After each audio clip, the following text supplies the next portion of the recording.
What if you could help others to find the power to heal themselves, physically, emotionally, and spiritually?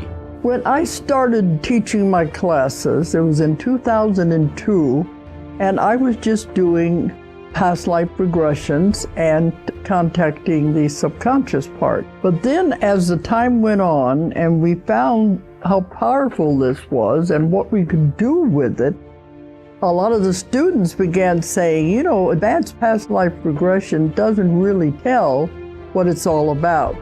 This is so much more than that. We think you should change the name. So it was a few years ago, we decided to change the name to Quantum Healing Hypnosis Technique. Help other people to speak to their higher selves. You can. Dolores Cannon has taught thousands of people from across the world how to use QHHT. Now you can learn her method by going directly to themoreshow.com/QHHT. And don't forget to mention the discount coupon More Talks.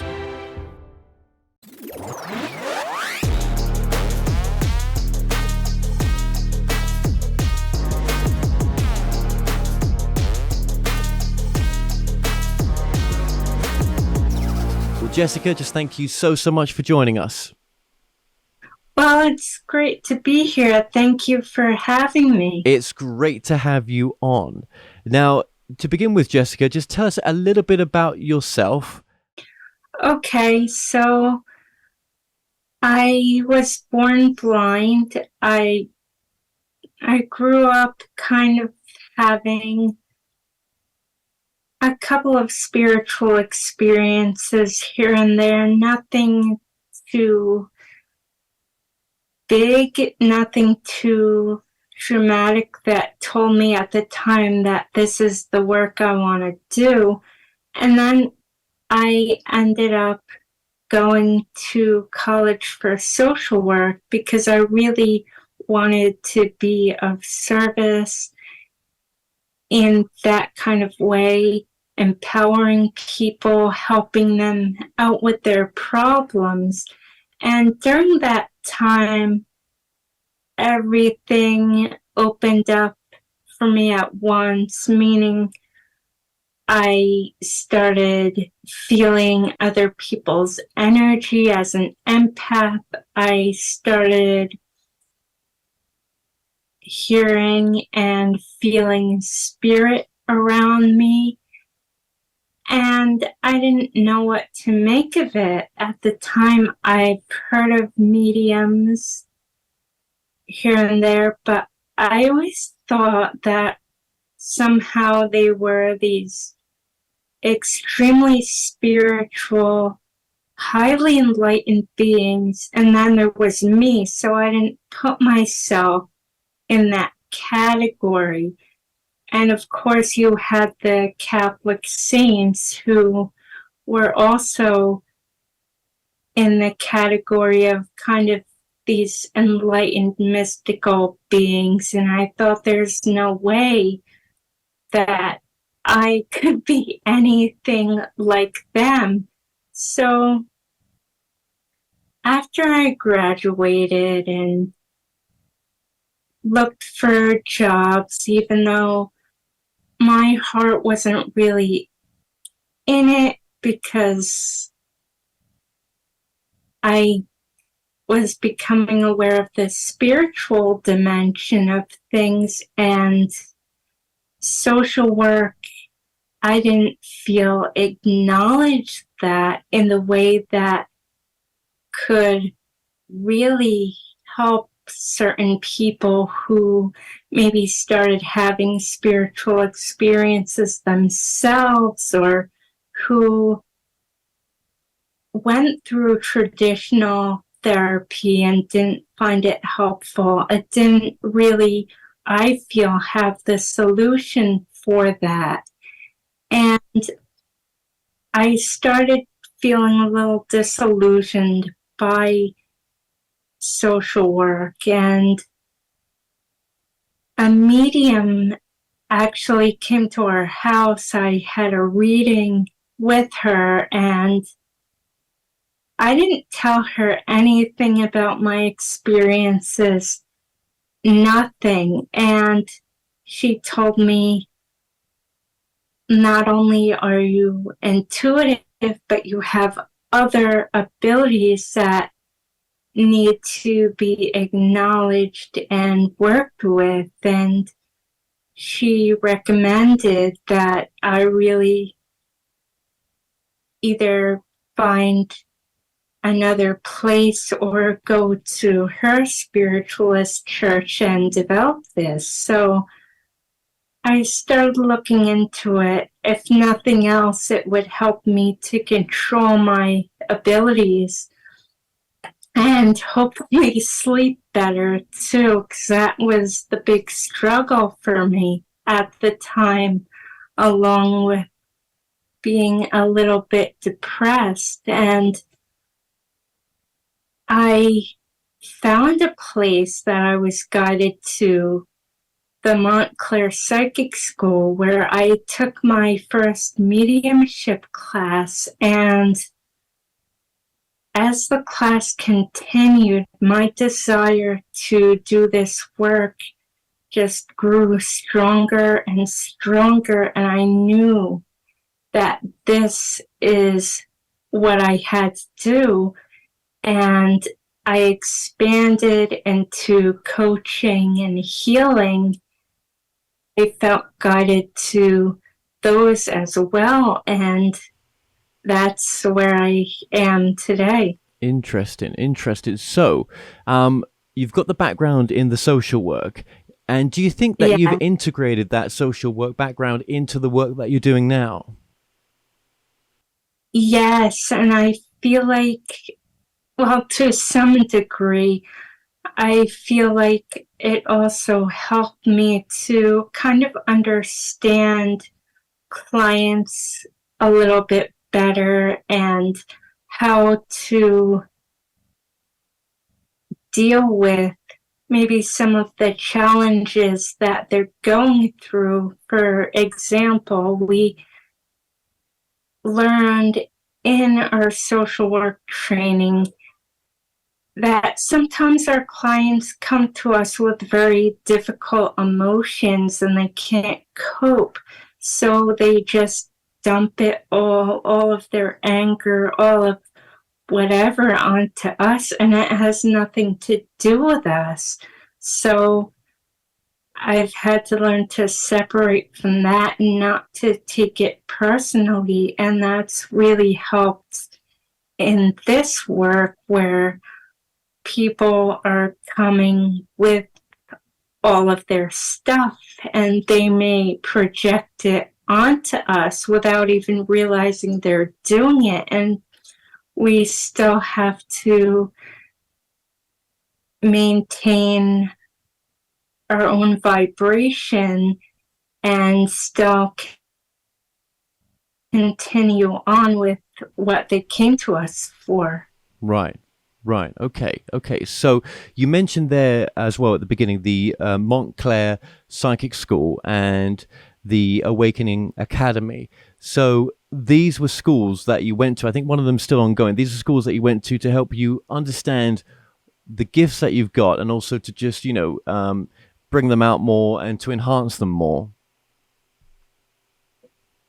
Yes, I actually go to both of them. The Montclair Psychic School is, I go for mediumship and I go for ongoing development. I sit in a development circle every week so that I can continue to work on my rapport with spirit and just building the different techniques that I would use in my readings. And the Awakened Academy is for the spiritual coaching, which I added on later as I started to realize that people were coming to me with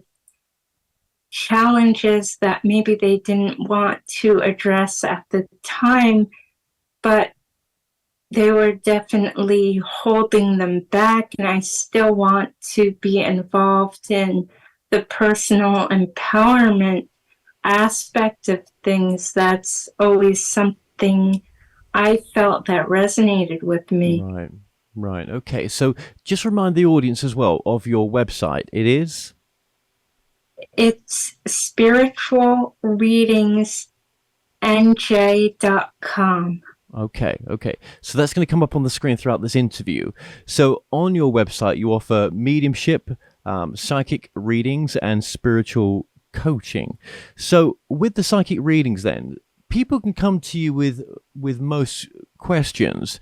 But I think for your work, and tell me if I'm wrong, what tends to happen is the guidance that comes through. Oftentimes, there's a thread of the remembrance of those that have crossed over as well that comes through. So it's a kind of reminding that they're still around.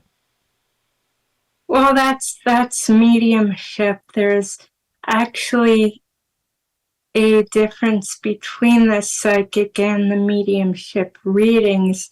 I wouldn't talk about loved ones or bring them through during psychic reading, but I would during a mediumship reading. Okay, so then maybe what I was meant to be asking, or maybe what I'm thinking in my head is that most people that are coming to get a session from you, they, I guess it's a lot of people come from the mediumship side.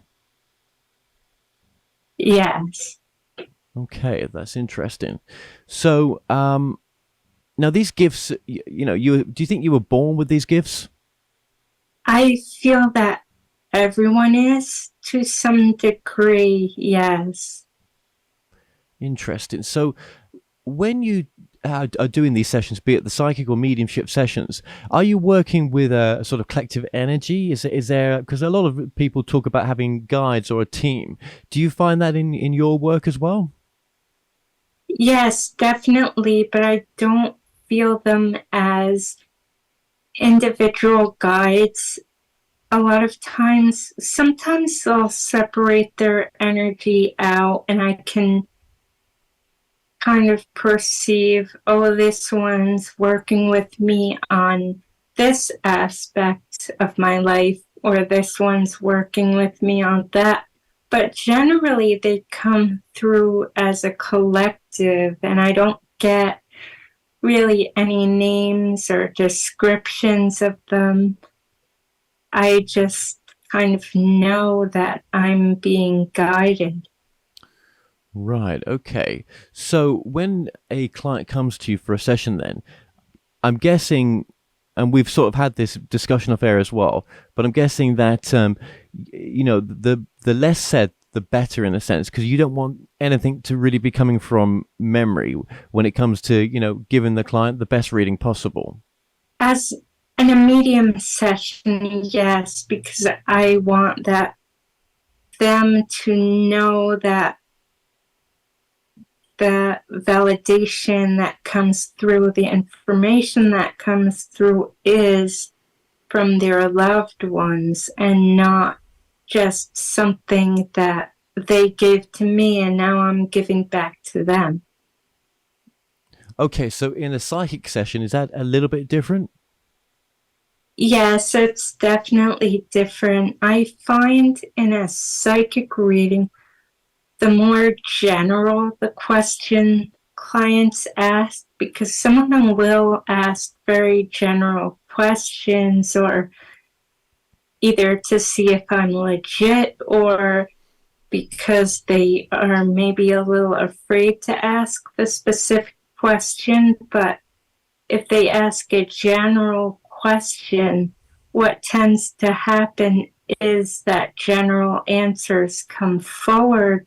But if they ask something more specific, then that's when I could really help them by bringing through guidance that's specific to their situation.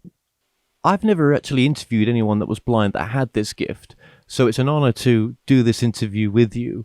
And do you think that being born blind, in a sense, enhanced your abilities, sort of enhanced your third eye, your gifts?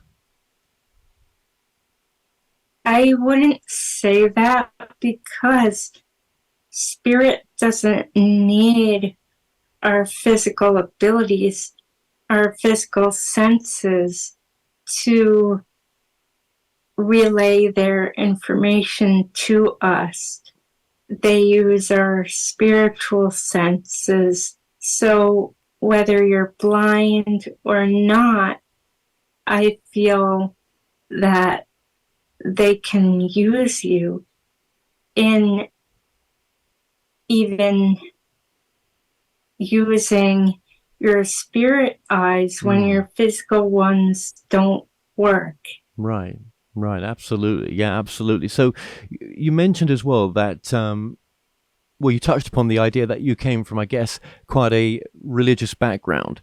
So how do you perceive the nature of, this is a big question, right? But the nature of God, in a sense, with the work that you're doing? Well, I did always believe in God. Even when I started to have these abilities, I never doubted that there was a higher power.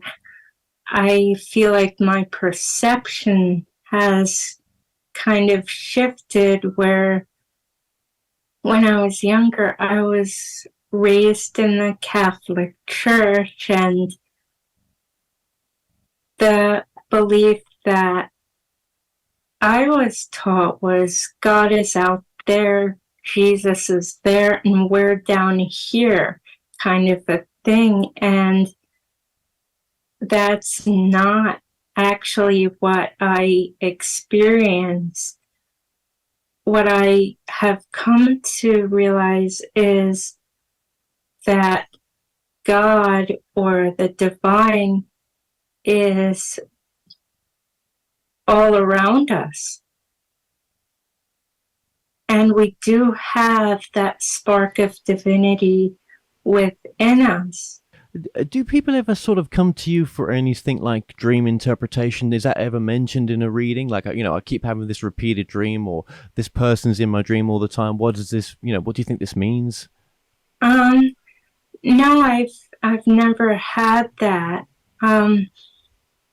Sometimes I've been able to interpret my own, but generally I don't do that for others. Right. Right. Okay. Many people say, well, I've had many people on this show that say, we're all psychic in a sense. We're all a soul having a human experience. One, do you believe that we're all psychic? And two, can we connect with a higher power? Can we connect with maybe even our spirit guides? Yes, to both questions. We're all psychic and we all have spirit guides. It's just a matter of becoming aware of that capacity within us to connect and becoming aware of our guides, and also letting go of any past conditioning or any fears, any insecurities around those things. And you sort of mentioned the word empath during this conversation as well. So you would class yourself as an empath. And what does an empath mean to yourself? Well, picking up on other people's emotions, other people's energy, and if I'm not careful, meaning if I'm not vigilant of where my energy is and where theirs is, I can take on their stuff and it can be very draining if someone is not aware of it. That is so true, isn't it?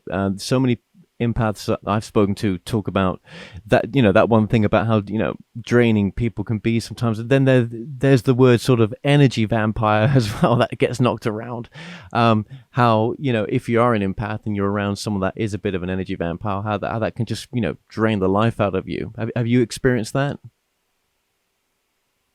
Yes, before I became aware that I was an empath, I've had people just dump on me, like what they were going through, how it affected them, their negative emotions, all their stuff. And at the end of the conversation, which was mostly one way, they would say, oh, they say something like, oh, I feel a lot better. And in the meantime, I was like, oh, so drained just from that one conversation. And it's not their fault. A lot of times they're not even aware of what they're doing and projecting their stuff onto everybody else. Well, then my next question really is then your own protection. They talk about psychic protection, don't they, sometimes? Because you get all sorts of clients, and I guess sometimes you can, as you say, they can dump on you, and that can become your energy. How would you advise people, and how do you have your own protection when you're doing these readings? It's very good to be aware of where your energy is. Like if you're not depressed or sad before the encounter with someone and someone else is, and now all of a sudden you are, it's good to know that that came from outside of you. So then you can kind of just have those boundaries in the future, but also just really knowing who you are. And you can do something like surround yourself with the white light, some kind of shielding, some kind of thing like that. And at the end of the encounter, just make sure that you again know where your energy ends and the other person's began, and just make some kind of mental note or do a visualization of cutting those cords or drawing the line between those boundaries. Yeah, Does that make sense? that does. No, the cutting off cords. Yeah, many people have talked about that on this show, and that it's good to cut cords sometimes on things that aren't serving us.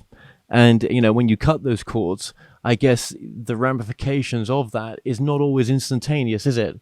It can be just as you can visually, audibly say, I want to cut cords with, this thing, that thing, or whatever's not serving you, but it can take time to manifest, can't it?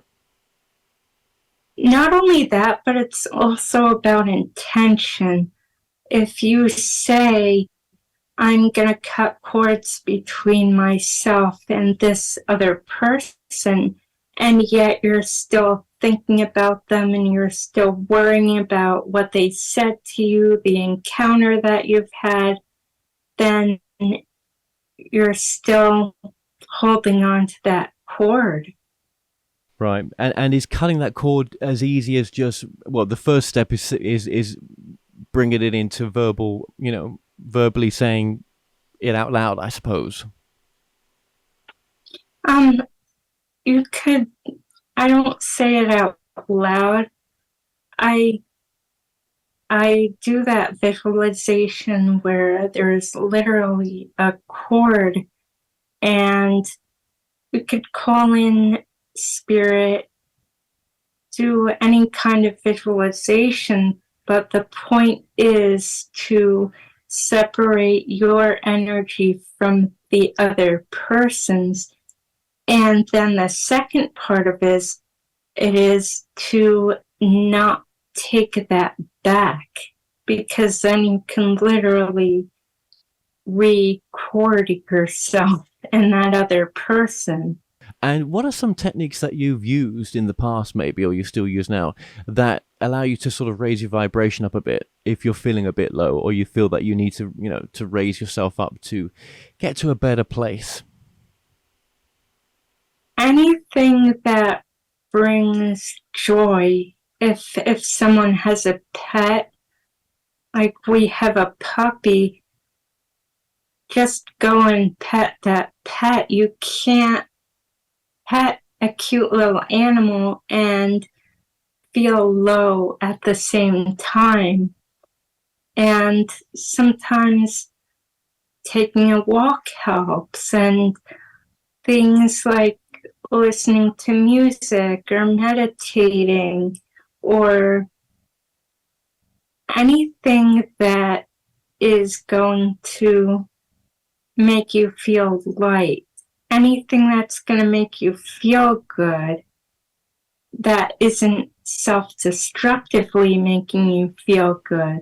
Does that make sense? Well, it does, because when you are an empath, I think it's easy to have addictions, isn't it? To things that can be destructive. Yeah. So you mentioned there about meditation. Do you do any meditation yourself, or breathing work, or? I don't do long meditations. I do shorter ones. I feel like, at least for me, that's more effective. Less than 15 minutes, I feel, is still very profound. Because any longer than that, and people tend to either fall asleep sometimes, or I know my mind gets so restless that it was like, what was the point of the meditation then? Right. No, I totally agree with you. I'm with you 100% there on the shorter meditations for myself as well. So I totally understand that. Okay. How many readings would you say you've given over the time that you've been doing this, and how long have you been giving professional readings for as well?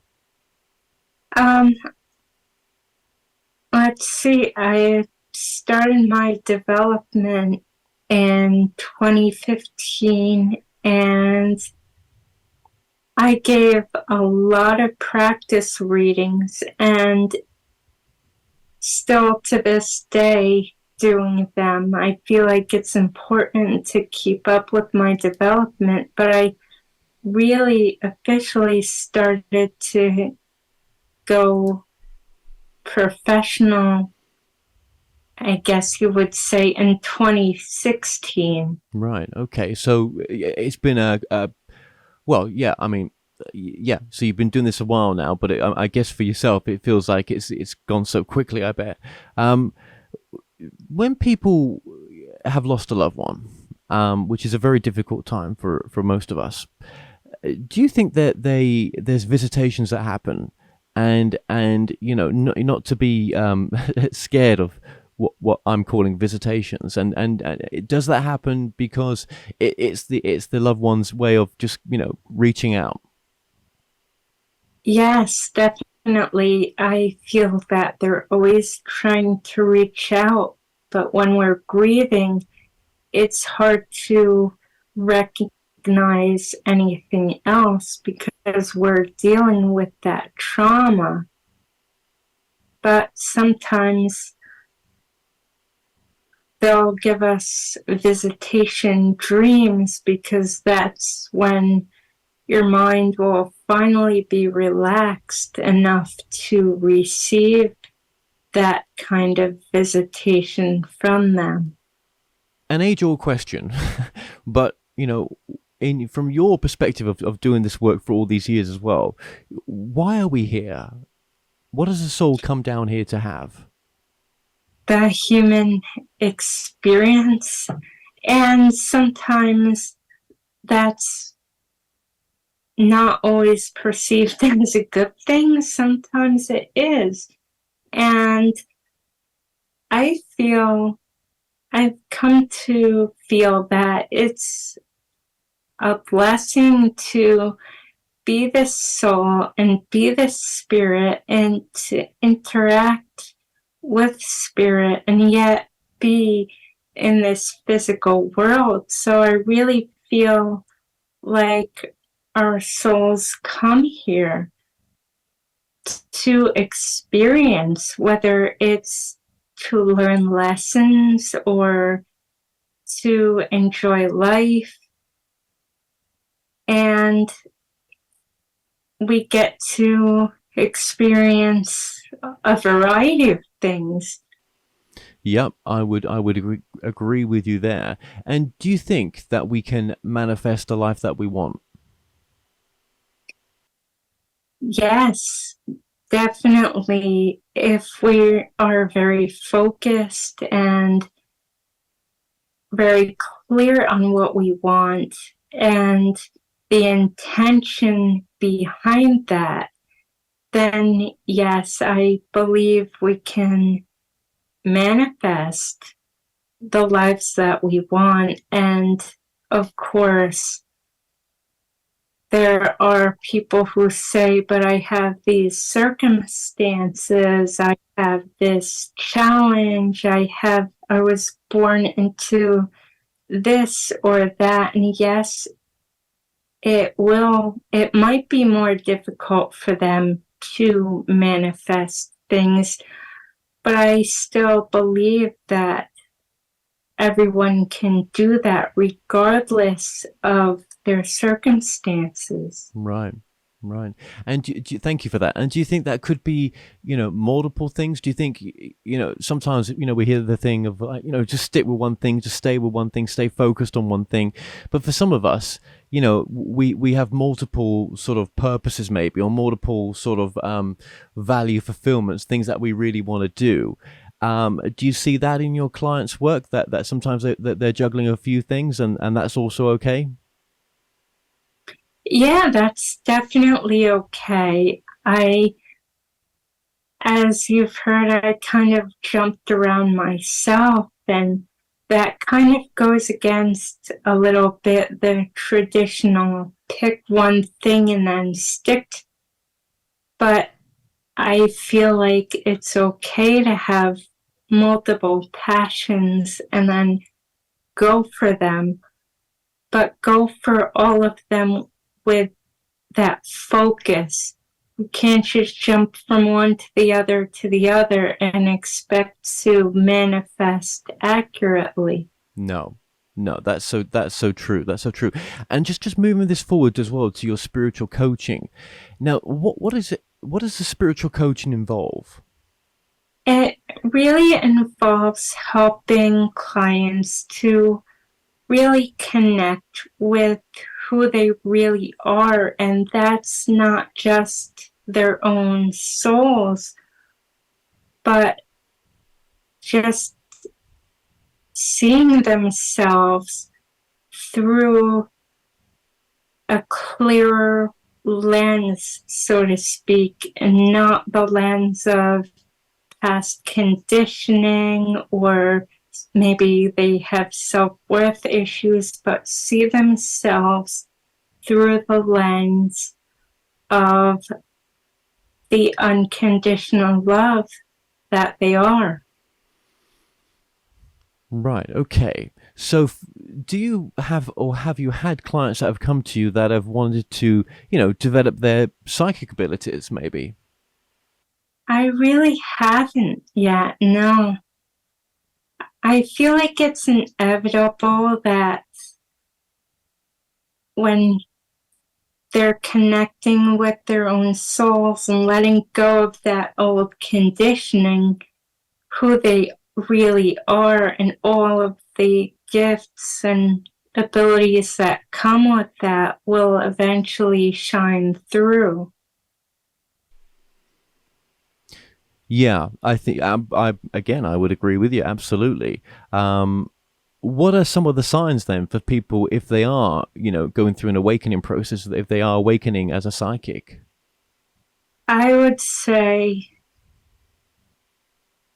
little things like we've all had that experience where we just knew someone was about to call and they'd call, and sometimes that can happen in person where you're thinking of someone and they just literally show up in your experience, or if you just know things that are going to happen in your own life, or if you feel a certain way and it turns out that it was validated, then those are little things that might tell you that your psychic abilities are starting to awaken, so to speak. Although I feel like it's more than an awakening, I feel like it's more of a process of remembrance, remembering who we really are. In these times that we live in right now, has there been any sort of changes with the people that are coming to you and what they're looking for in the sense of readings? It has, because we live in different times right now. I feel we do. Yeah, Yeah. I feel like toward the beginning of my journey, a lot of people who were coming for psychic guidance were asking a lot of the the surface kind of typical questions. Who am I meant to be with? When is my ex coming back? And things that if I answered and if they only saw that one possibility, can be disempowering. But I feel like now people are a little bit more open to going beyond the surface a little bit, where they're either having these experiences themselves, or they're beginning to see themselves as more than just a body.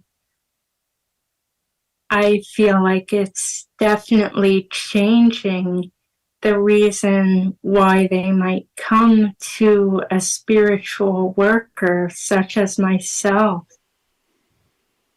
Yeah, because they feel that shift, don't they? They feel the turmoil, don't they? And it's almost like it's, whatever they're supposed to be doing in their life, maybe they're not doing what they really came here to do, and maybe you're helping them to really get into focus on what really is their value fulfillment. What are you meant to be shining? Yes. And there's no judgment on that, is there? Because I think, No. yeah, we're not all supposed to become or have the gifts that you've got. It could just be something, rather average, but then it's just as important, isn't it? Yes, I feel that everyone has a unique contribution to this physical world, and they're all valid. They're all equally important. And sometimes, it's about following the signs, isn't there? Do you think there's signs and symbolism, that is out there, that's in front of us sometimes, that we just don't always want to acknowledge, and that if we did, it would help? For me, it shows up as more of an intuitive nudge, and then I get like the next, I wouldn't call it a sign, but it's like the next piece of the puzzle or the next step on my path. Maybe you'll meet someone who will introduce you to someone, and you take a class or you read a book and it leads you closer to your path. And where would you like to see the work take you? Where would you like to see yourself going with this work? I feel like I just would like to continue to be a light and help others to shine their own light, whether it's through mediumship or coaching, any way that I can be of service to spirit and humanity. Well, that's really beautiful. Now, I'm very conscious that you've been stood up all this time as well, right? And I know it was the more comfortable position for you right now. And so I just want to get you just to give us your website one final time. Spiritualreadingsnj.com. Okay, wonderful, wonderful. Well, Jessica, I've really enjoyed having you on. And I just want to thank you so much. And if there's any sort of final message you want to give, you're more than welcome to do so. I'm just wishing everyone lots of love. Excellent. Well, Jessica, just thank you so much for joining us today. Thank you for having me.